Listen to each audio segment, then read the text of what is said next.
स्वागत है आपका मेरे यूट्यूब चैनल पे।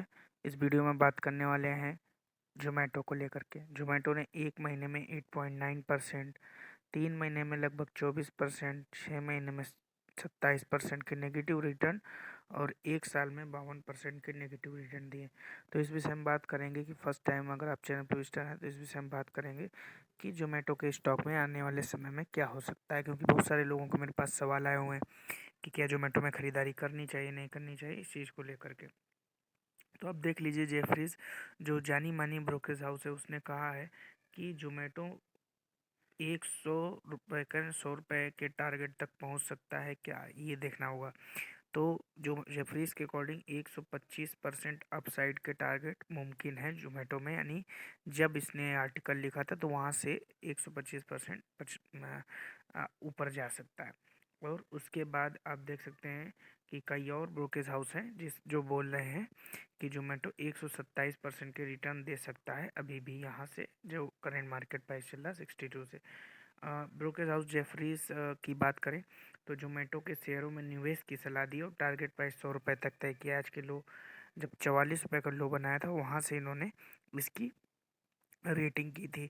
इस शेयर में 127% का रिटर्न संभव, इसमें करीब 70% की गिरावट हो चुकी थी। उस समय तक जोमेटो ने 169 का हाई बनाने के बाद लगातार गिरावट दिखाई दी थी। बुल केस में ये 160 और बियर केस में 40 रुपये के तक गिर सकता था उस समय के अकॉर्डिंग। तो अभी तो रिवर्सल की स्थिति बनी हुई है।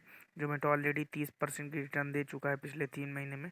तो यहाँ पर अब दूसरे अगर ब्रोकरेज हाउस की बात करें तो gets buy rating and sell off seems overdone, मतलब सेल ऑफ जो है ओवरडन, यानी ज़रूरत से ज़्यादा सेल ऑफ हो चुका था। तो 79 के टारगेट प्राइस की इन्होंने सलाह दी थी। अब क्या करना चाहिए जोमेटो में, मैं आपको बता देता हूँ। देखिए, जब भी कोई स्टॉक इस तरीके से अप एंड डाउन मोमेंटम दिखाता है, तेज़ी से गिरावट फिर तेज़ी से रिवर्सल, तो मेरी सलाह में उस स्टॉक से आपको टेम्परेरी या परमानेंट बेसिस पे भी जब तक कि स्टॉक स्टेबिलिटी की ओर नहीं आ जाता है आपको एग्जिट ले लेना चाहिए। रीज़न ये है कि अब यहाँ जब गिरावट होगी तो कितना गिरेगा और कितना ऊपर जाएगा कोई कह नहीं सकता। ऊपर जाएगा तो अच्छी बात है, नीचे जाएगा तो कोई कह नहीं सकता। तो यहाँ पर उनकी अगर हम बैलेंस शीट देखें, जिसको देख कर हम स्टॉक बैलेंस शीट काफ़ी ज़्यादा वीक दिखाई दे रही है। जोमेटो अभी भी लॉस पे चल रहा है और क्वार्टर दर क्वार्टर लॉस इनका बढ़ता चला। हालांकि इनके रिवेन्यू में ज़रूर बढ़ोतरी आई थी। अभी देखना होगा 1-2 क्वार्टर के रिजल्ट और उसके बाद इसमें कोई रिकमेंडेशन की स्थिति बनेगी। फिलहाल जोमेटो अभी जब तक लॉस में है, इसमें हम निवेश करने की सलाह तो नहीं दे सकते हैं। जोमेटो में ही निवेश किया था इन्फोएज भी इसी वजह से गिरावट दिखा रहा है, तो थोड़ा सा बच कर रही है इस स्टॉक से। Thank you for watching. जय हिंद।